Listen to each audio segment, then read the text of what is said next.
Ouais, bonjour à tous. Aujourd'hui, on se retrouve pour ce fameux concept incroyable qui est d'observer à l'intérieur de choses en rapport avec le vivant, ou en tout cas en rapport avec les animaux. Et si vous aimez les unboxings et la science, alors parfait, restez ici, installez-vous bien confortablement, vous êtes au bon endroit. Dans ce troisième et avant-dernier épisode, oui, je sais, toutes les bonnes choses ont une fin, malheureusement, mais je vous promets une chose, que le dernier épisode sera épique. Je vous donne un petit indice, ça m'a coûté 200 €. Oui, j'ai mis les moyens. Bon, par contre, si je suis un peu reluisant, c'est tout à fait normal. Il fait 32 degrés, je crois, dehors. Donc, tourner comme ça et bouger dans tous les sens, il fait un peu chaud, quoi. Voilà. Mais bon, revenons à notre vidéo. Dans cette vidéo, nous allons explorer l'intérieur d'une queue de serpent à sonnette. Et on va essayer de comprendre comment il fait des maracas. Ah, ça marche bien, hein. Mais avant ça, présentation des serpents, et plus précisément, les serpents à sonnette. Bon, pour commencer, on va parler de crotal pour le nom scientifique et non de serpent à sonnette. Ce terme regroupe environ 40 espèces différentes qu'on retrouve majoritairement sur le continent américain. Et si je dis pas de bêtises, sur ces 40 espèces, il y en a une qui ne peut pas faire de maracas avec son organe à l'extrémité de sa queue, et c'est le Crotalus catalinensis, qui est endémique de l'île de Santa Catalina, au Mexique. Mais pour les autres, il n'y a aucun problème. Et ouais, c'est nous les meilleurs, mon gars. Niveau morphologie, le serpent à sonnette possède une tête triangulaire, un corps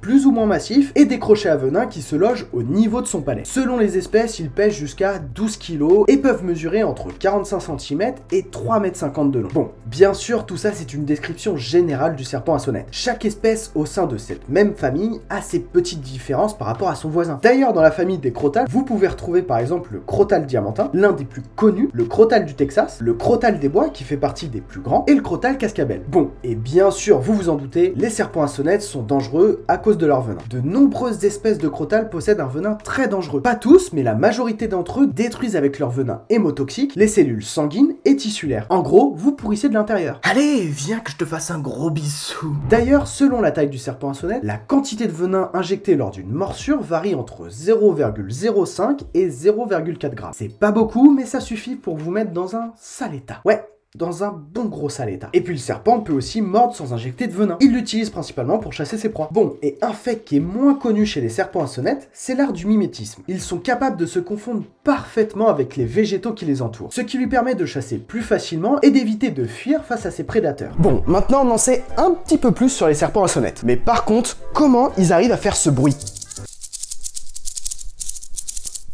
Voilà, pardon, je me suis un peu égaré là quand même. Mais ce bruit est incroyable et ça fonctionne hyper bien. À peine je fais ça, et je pense qu'on l'entend à une dizaine de mètres. Bon, généralement les serpents lorsqu'ils se mettent en position de défense, ils sifflent plus ou moins violemment. Généralement pour montrer qu'ils ne sont pas contents et qu'ils sont prêts à vous attaquer. Mais chez les serpents à sonnette, c'est complètement différent. Au bout de leur queue, ils possèdent un organe que l'on appelle la cascabelle. Hola chicos! En espagnol ça veut dire grelot. Petite information comme ça, c'est cadeau. Cet organe situé à l'extrémité de la queue du serpent est composé de plaques cornées ou d'écailles assemblées en anneaux. Et année après année, suite à chaque mue, un nouvel anneau se forme au niveau de la cascabelle. Lorsque la queue est agitée, ils produisent un son très caractéristique qui signale la présence du serpent. C'est moi! Ce son peut s'entendre à une dizaine de mètres et est beaucoup plus efficace qu'un sifflement. C'est de cette manière que les crotales effraient les humains ou les animaux qui font intrusion dans leur environnement. D'ailleurs, les serpents à sonnette sont tout à fait conscients du pouvoir effrayant de la cascabelle, même s'ils n'en perçoivent pas du tout le son. Et ouais, les serpents sont complètement sourds. Bon, je sais que je rabâche et que c'est chiant pour certains qui sont déjà abonnés à la chaîne, mais si je le dis pas oralement, bah les gens le font pas. Donc je suis bien obligé de le dire. Donc si vous êtes nouveau sur la chaîne, n'hésitez pas à mettre un pouce bleu, à vous abonner. Il y a le bouton juste en dessous. Et venez aussi vous abonner sur mon compte Instagram. Je fais aussi du contenu sur les animaux et je vous montre tous les coulisses de la chaîne. Donc n'hésitez pas. Bon, on coupe cette cascabelle en deux pour savoir ce qu'il y a à l'intérieur et comprendre par la même occasion comment ça fonctionne. Et pour ce faire, je vais avoir besoin de mon fameux couteau suisse. Hop, alors planche à découper aussi. On va quand même pas couper la nimpe en deux, hein. Alors, j'ai deux queues. Enfin, pas trop de prétention quand même, hein. J'en ai deux, mais j'ai envie de garder la plus grande. Bon, on va choisir la plus petite du coup. Hop, on va essayer de faire ça bien.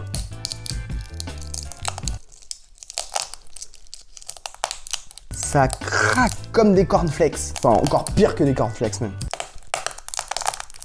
Hop, et voilà. Ok, une fois que c'est coupé en deux, c'est totalement, comment on pourrait dire, dissociatif.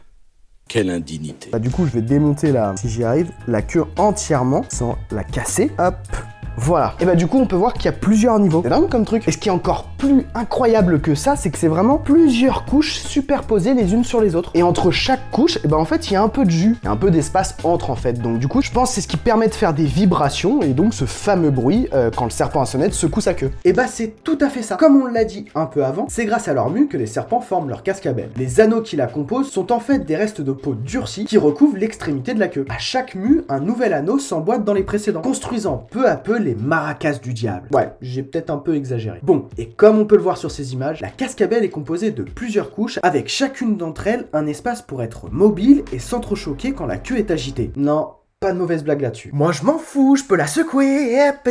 D'ailleurs, lorsque le serpent fait ça, à l'intérieur de sa cascabelle, il crée des ondes sonores qui rebondissent dans tous les sens sur les parois et qui créent de l'écho, ce qui permet d'amplifier le son des vibrations. Et pour la petite histoire, et selon les scientifiques, les crotales qui vivent proches des troupeaux de grands mammifères herbivores, comme les vaches ou les bisons par exemple, ont progressivement développé ce système sonore pour prévenir de leur présence et éviter de se faire piétiner. C'est peut-être mieux d'éviter de se prendre un sabot dans la gueule. Bon, et bien sûr, pour finir, on va parler des tailles records de serpents à sonnette et de leur queue. Par exemple, celle qu'on vient de découper, elle avait 1, 2, 3, 4, 5, 6, 7, 8. Elle avait 8 niveaux différents et c'est déjà une bonne taille. Mais peut-être qu'on a retrouvé bien plus grand que ça, qui sait? Alors, déjà le plus grand serpent à sonnette, c'est le crotal diamantin. C'est un serpent de grande taille mesurant environ 1,70 m et qui pèse à peu près 2,5 kg. Mais le record enregistré est de 2,40 m pour un poids de 15 kg. C'est le double de sa moyenne et le poids, on n'en parle même pas. Il avait bien bouffé à la cantine celui-là. Et vous imaginez bien, plus le serpent est grand, plus la cascabelle est grande. Généralement, le nombre d'anneaux dépasse très rarement les 8 dans la nature. Mais en captivité, c'est bien plus. Il peut dépasser les 15 anneaux. Et ouais, c'est moi qui est la plus grande. Bon, et bah voilà, j'espère que cette vidéo vous a plu, que cet unboxing était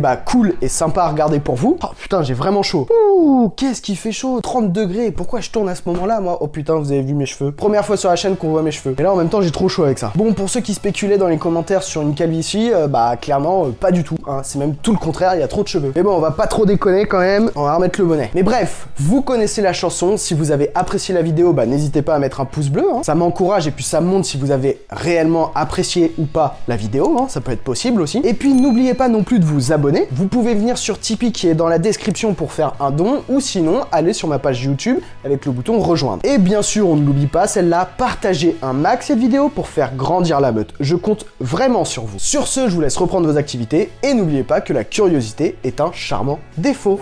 Et je suis du cul. Ciao!